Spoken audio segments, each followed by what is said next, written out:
privilege of chairing the second session. I hope you can all hear. And we have 4 speakers in this session who will give us, I think, a very wide range of background of BIM. More of the technology this time, but we're going to start with a very, very special keynote from Chuck Eastman. And I'm going to introduce each of our speakers one by one, and I'll start with Chuck. Chuck is a world-leading authority on building modeling, and he's been active in the field since the mid-1970s.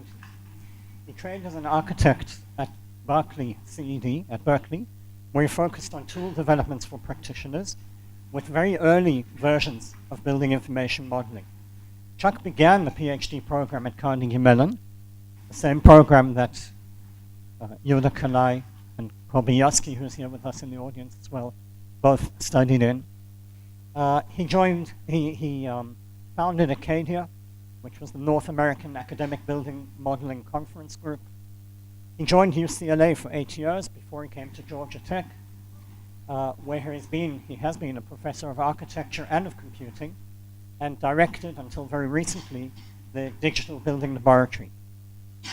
I had the privilege of doing a postdoc with Chuck between 2001 and 2003. And so I want to take you on a very little journey back in time. But I'm going to start from the future. And in the future, this summer, in August, you will be able to buy this book. It's the 3rd edition of the BIM Handbook, which we've just completed, in fact, last week. It was all finalized and done, and in August it will be on sale. So now let's go back to the future, back from the future, to be more precise.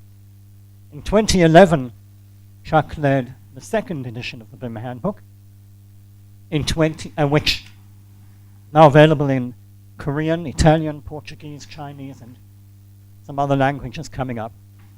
In 2008 was the 1st edition of the BIM Handbook, which we completed. And I think it's fair to say that this has become known as the Bible of BIM, as much as Chuck has become known as perhaps the father of BIM. And let's go back a little further. 1999, a book that Chuck prepared called Building Product Models, which was the outcome of a long series of work about how to model the data about buildings in BIM, or in computers. I'll take you back a little more, 1975. And in 1975, a paper that Yoda mentioned before, Chuck wrote the following. I want to remind you, 1975. Designing would consist of interactively defining elements. It should be possible then to derive sections, plans, isometrics, or perspectives from the same description of elements. Any change of arrangement would have to be made only once for all future drawings to be updated. All drawings derived from the same arrangement of elements would automatically be consistent. Any type of quantitative analysis could be coupled directly to the description. All data preparation for analyses could be automated. Reports for cost estimating or material quantities could be easily generated. Thus, BDS, the Building Design System, will act as design coordinator and analyzer, providing a single integrated database for visual and quantitative analyses, for testing spatial conflicts, clash checking, and for drafting. Later, one can conceive of a BDS supporting automated building code checking in City Hall or the architect's office. Contractors of large projects may find this representation advantageous for scheduling and materials drawing, all at a time when computers, more or less, were still running with cards. If that's not prophetic, then I don't know what is. And so it gives me really a great honor and privilege to welcome Chuck to Israel, to Haifa, to the Technion, and to the stage.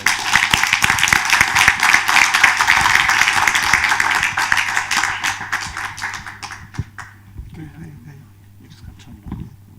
I turned it on. Oh, it's on? Yeah. Yeah, right. Sorry.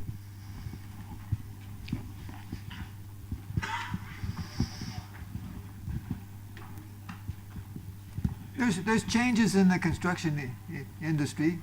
We all see that. And new initiatives in the construction industry in other parts also. But we've all gotten into CAD systems, bought AutoCAD maybe 10, 15 years ago, get started. And you rolled it in, you trained the people on how to use it, and you were off and running because the processes were the same. You were really fitting in manual drafting, electronic drafting. So many people have started looking at BIM from the same perspective. It's a new package, a new way of doing things. We'll just buy it, train a few people, and get going. There's big changes and little changes. And the rolling revolution that I'm referring to here on the front page is that it's not a transition of the same sort. The transition that says the fundamental representations we're using are different, they're new, they're more powerful, and there's advantages over the lifetime of a project, including demolition. So that I want to take you on a little journey about where this is likely to go, taking the automobile industry as an example. So when we started with the horseless carriage, the description at the local level, we didn't anticipate the big kind of changes, the emission control problems, the traffic jam, the HOV lanes, driverless cars. Couldn't even conceive of some of these changes without the earlier changes coming in between. Is this an example of what BIM's going to have in terms of rolling effects and impacts? Or is it just another plug in a more powerful engine in your car, and that's the extent of it?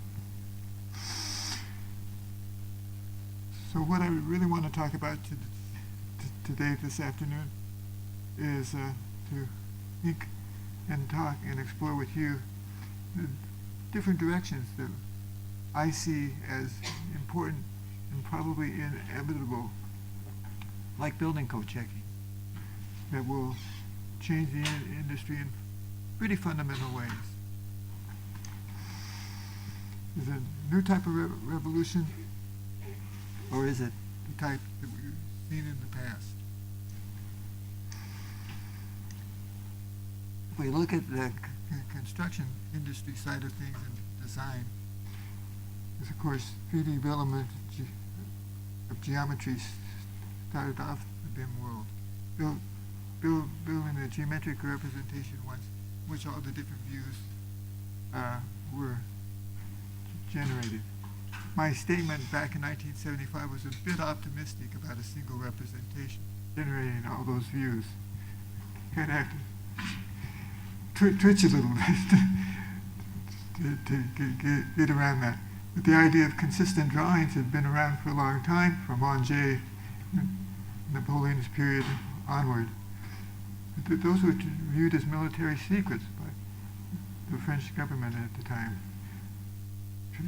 Trajectories of the archers' arc, later cannons. So,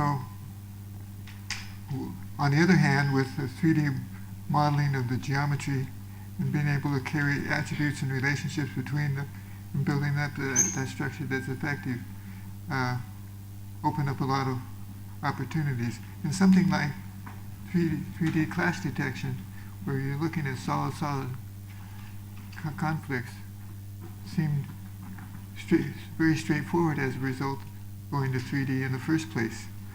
But that was just the beginning. We have hard clashes and soft clashes.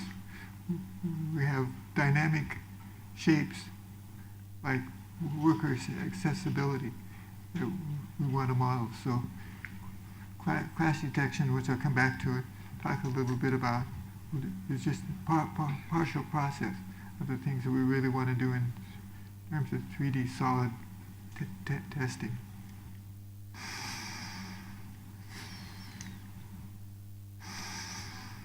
when we get to automatic bills of material, then we can extract out and deal with the real-time value engineering.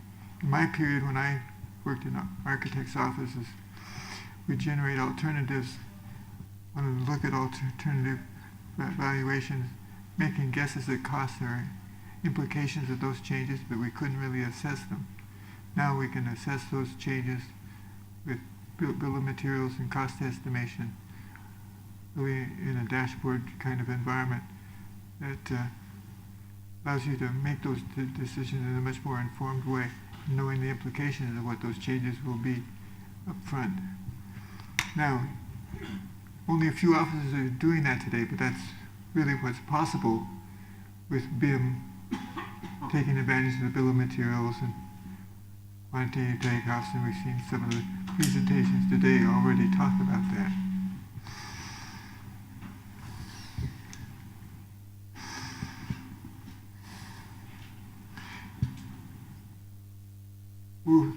I'll come back and talk more about collaboration and coordination. I think BIM is one level, and the representation is significant, but also the recognition that collaboration is the fundamental activity among a group of designers and builders, and that the design, bid, build contracting scheme that's prevalent in the U.S. is really destructive and negative. And those transitions are making big changes. And I think the impacts of that, and along with BIM, has really had huge impacts, and I think we'll see more of that.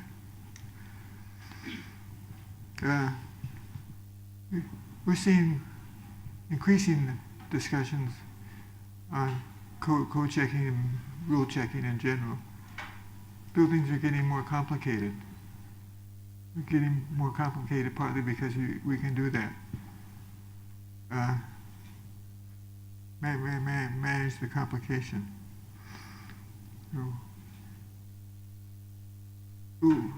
Code checking won't happen in a 0-1 kind of transition. It'll be incremental.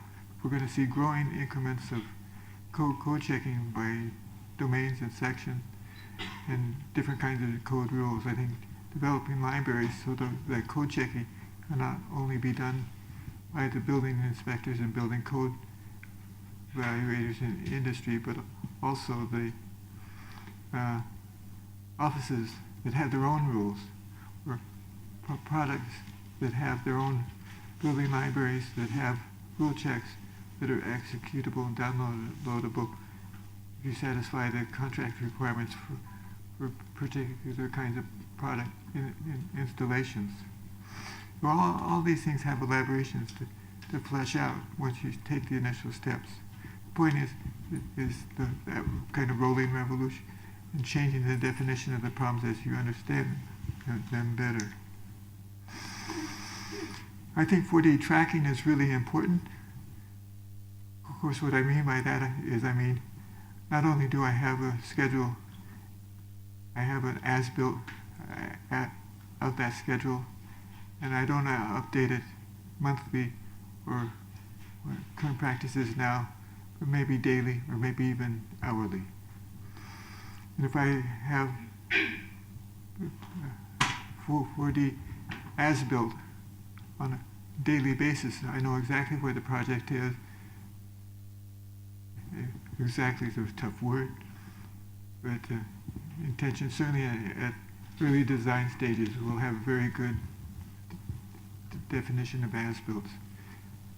So I think a challenge that for PhD students, how do we integrate the 4D world into so that we can use daily as-built for adjusting the schedule, refining it, taking advantage of what real scheduling at the 4D level really is. Daily as-built model. We're going to see more assembly modeling. We know there's advantages. We know that there's disadvantages also. And I think rules for developing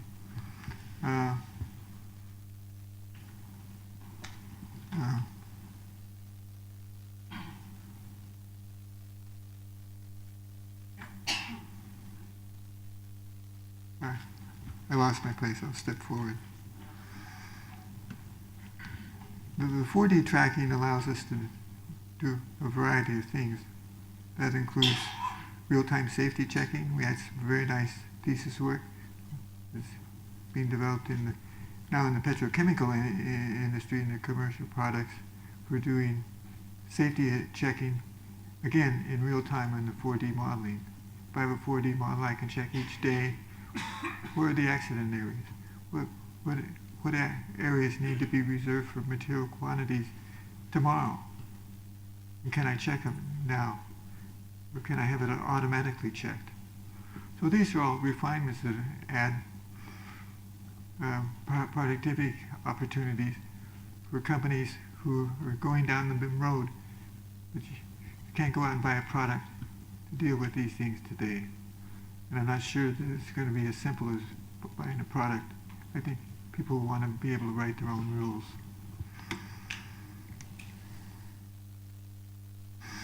So the point here is that we're going to have this rolling revolution of incremental add-ons and developments. For a while I worried about what the sequence was and what's the precedent ordering of all these changes that are going to take place. But the point isn't exactly what the order is. That depends too much on individuals and initiative. But it will exist at the level of industry-wide changes. And I think these are all inevitable spin-offs from the path that the AECO industry is operating on. So the daily as-built model is something I expect that we will see. And there's good strategies for doing this. I think the opportunities for a couple of PhD theses to come out, for example, work with VICO or one of the other scheduling companies, along with the 3D modeler, and I think we're going to see what I call real-time as-builts. And of course, all this technology comes together and has different names. We're using BIM as a general focus today, but I think BDC also captures the essence. And it started out as being intelligent parametric design, because SolidWorks and CATIA and others started out with the fundamental parametric modeling structures that got us all going. So we talk about integrated design and construction and the reduction of improvements of collaboration and teamwork, and the reduction of animosity and competition among the construction team. We have so many different steps that are being made towards that. IPD, integrated product delivery, forming new working organizations that set up the teams to do a project and maybe organize legally as a legal entity for the duration of a project. The way the movie industry works in financing films is not a bad example, because they do essentially the same thing and share the profits as a result. PPP, private-public partnerships, is also another way, which isn't a lifetime arrangement, but you design, build, and operate a facility for 30 years. Done in highways a lot, some bridges, some hospitals and healthcare organizations are using PPP contracting schemes. It's another way of bringing people together and working towards the common goals and setting up barriers between them. Integrated modeling shops for contractors. Clash detection is a classic example. Most fabricators want to use the software that they're familiar with that will automatically design, lay out, and maybe generate the fabrication material, information needed for a particular project. That's different than the checking we're dealing with there's each different types of fabrication.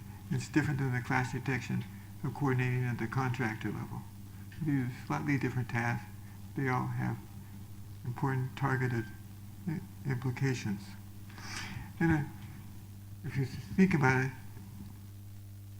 those all lead to the changing structure of the construction industry. AECOM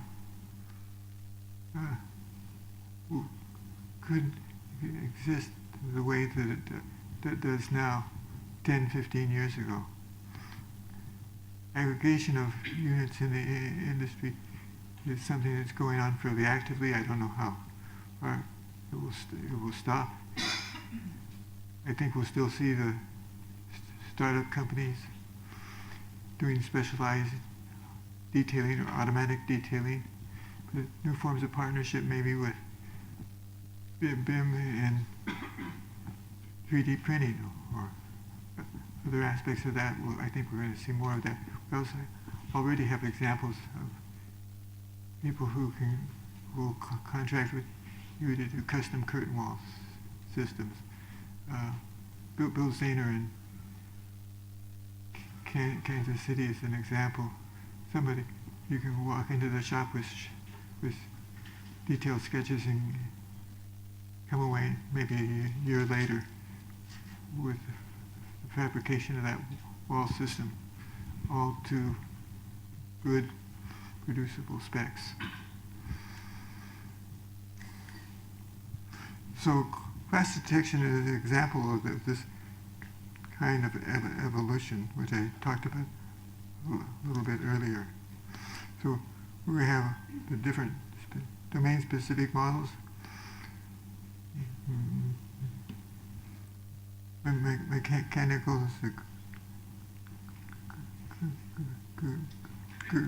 good example. But I mentioned soft classes. What about spatial conflict, dealing with people needing to access the mechanical systems in the plenum of the space? How do they do that? How do you check that that's automatically taken care of?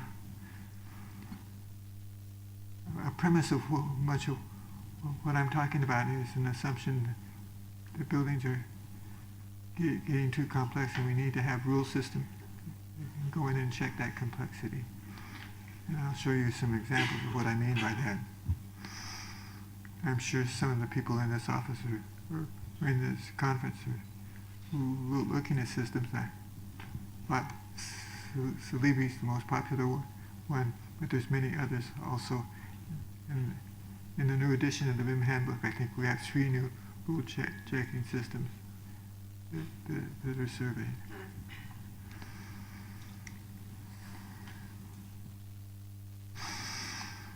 So,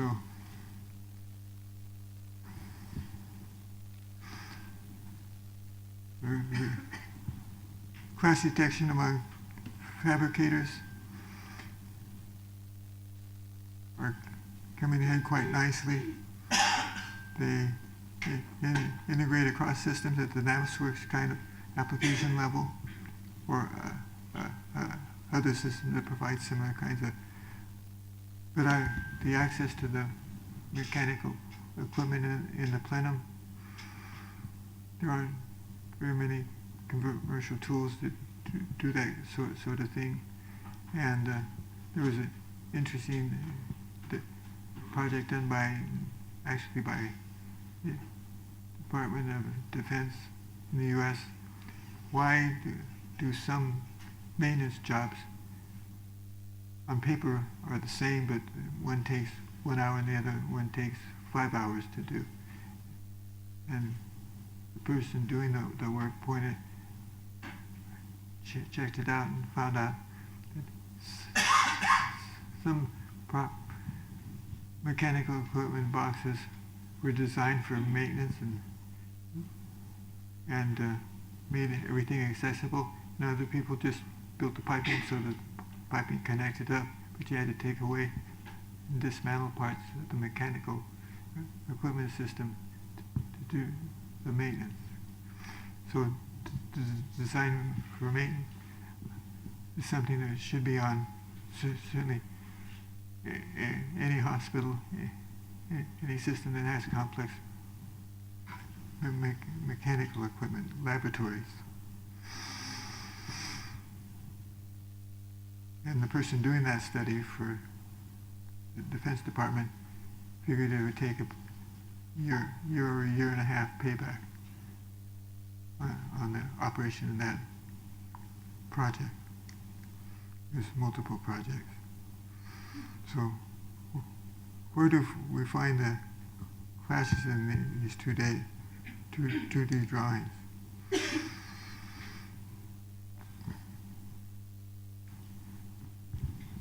I watched the building next to mine at Georgia Tech go through the mechanical equipment layout, and they brought all the ductwork out on site, flex tubing, installed it in order of mechanical systems, like the fire retardant systems first, heavy ductwork second, other plumbing third, and actually did the layout mechanical design on site on the project. We're still going to have some of those problems. Which things are worth modeling to get rid of all the clash versus just doing things simply visibly? I'm not sure from an installation standpoint that one needs to have 3D modeling of everything. But it requires a confidence and knowledge about what parts to use and which parts not to use on a particular project.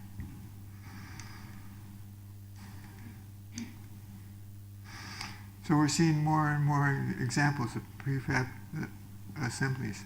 And there'll be multiple levels of assembly. By multiple levels, I mean, for example, a hospital room head wall with all sensor electrical, gas tie-ins. And the wall will be one level of assembly, contract for as a piece, and then the next step, yes, should be here. I'm going to go backwards one.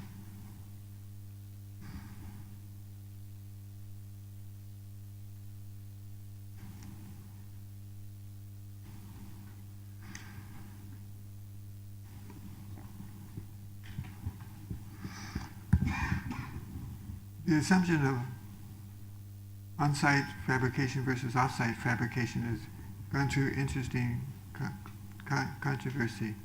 It's been in some press, but not very widely. And that is that as off-site construction has grown, the amount of off-site construction, it grows and it becomes more profitable. So in some ways the economy works in a very natural way. Those things that are cost effective, you work more that way than the traditional way. There are small increases in the amount of prefabrication being done in terms of percentage of total expenditures in the construction industry. Raphael Sachs and I expect to see more of that growing over time. We haven't come out with a paper that we think is appropriate.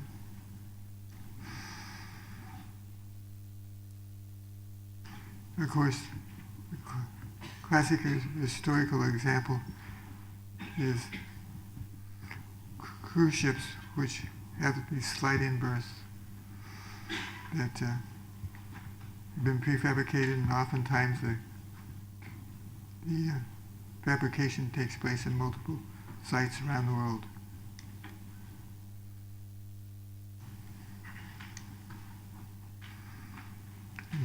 here's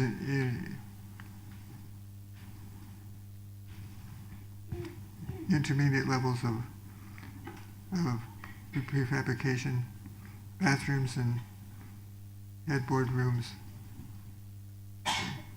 in hospitals. The point I'm trying to make here is that there's lots of innovation still left to be done. There's software support for some of these. There's not software support for commercial kind of plugins.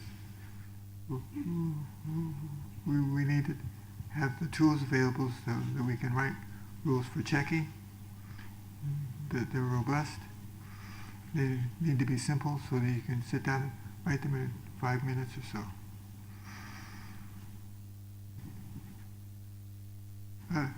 Otherwise, we're going to stall at kind of partial levels of the development. I also want to talk about the relationship between as-built, as exists on the construction site, and the virtual model that belongs in a cloud or other type of computer access. Started out, of course, being cut and fill, sometimes snow slope arguments. Started out as surveying equipment. But quality control also applies. This Portland Marriott retrofit project, which is in the first edition of the BIM handbook. There was an 1.5 sags, some of these concrete floors. Pretty hard to retrofit when you got that kind of variation. So they had to come back and fill in and realign the floor slabs so that they could put a real curtain wall on it.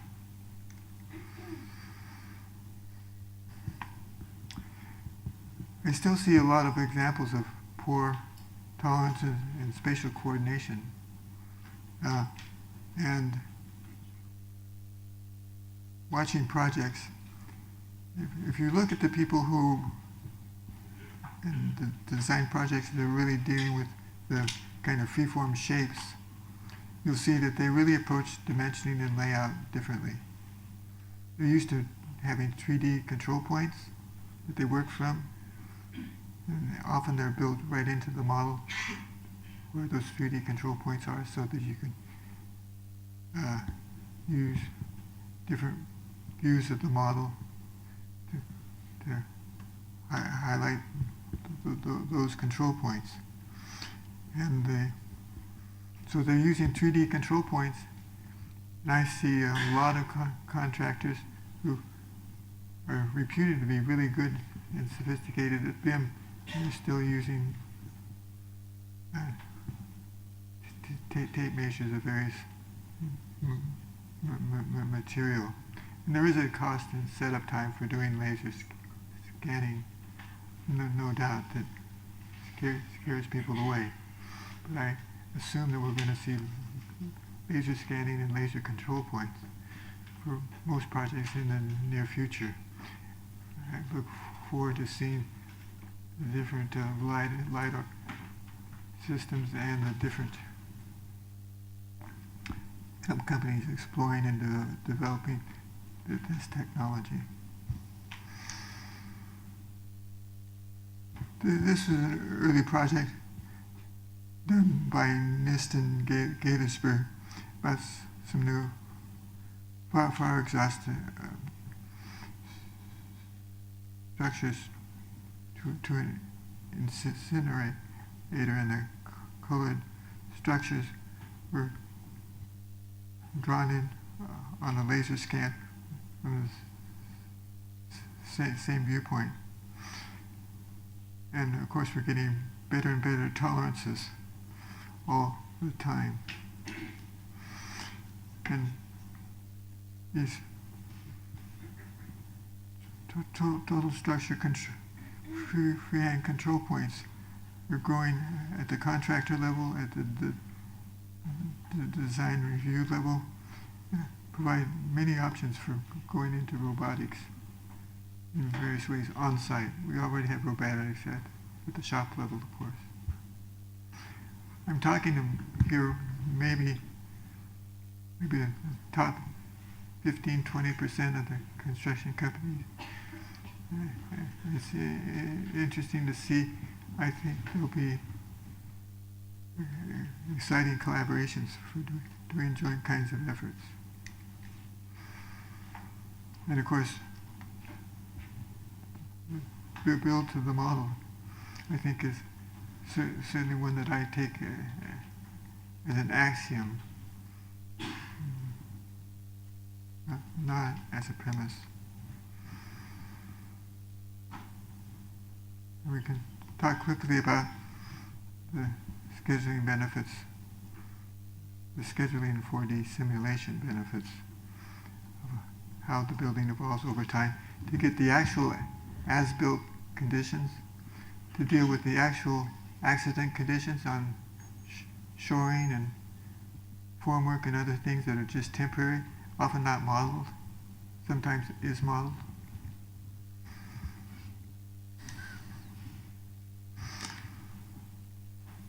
And the 4D scheduling is something that I have a real strong interest in. Of course, the building model has its own truth and rule sets and criteria. The construction schedule, in terms of material loading qualities, balancing workloads, it has a complex structure also. A lot of precedent relationships. It's bringing those two things together and allowing us to work with those simultaneously. I was interested to hear this morning some firms talking about work breakdown structure. Work breakdown structure is interesting. It has timelines of information, but it also has what in detail is being done at that day and identifies the precedence relationships. And if we can get real-time sensing of what the status of the design is, we can probably do today at preliminary design, but we have a harder time dealing with room level detailing of what's been done and what hasn't been done. I'm kind of interested in what the shakeout of that will be.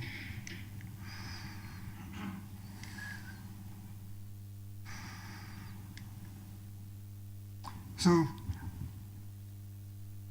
I've got a few more examples of this rolling revolution and the refinements that are on the horizon and about to take commercial shape. But I think what I've said makes the point. It makes the point that says this isn't something that we're going to adopt and then we just go on. We're going to adopt a new platform. Platform is a more complicated one. It's open-ended. It involves active engagement of BIM users, and most BIM users will have some developer capability associated with the organization, I think. And we're in for exciting times. The times for change are not over. They're really just beginning. I think I'll stop at that point. Thank you.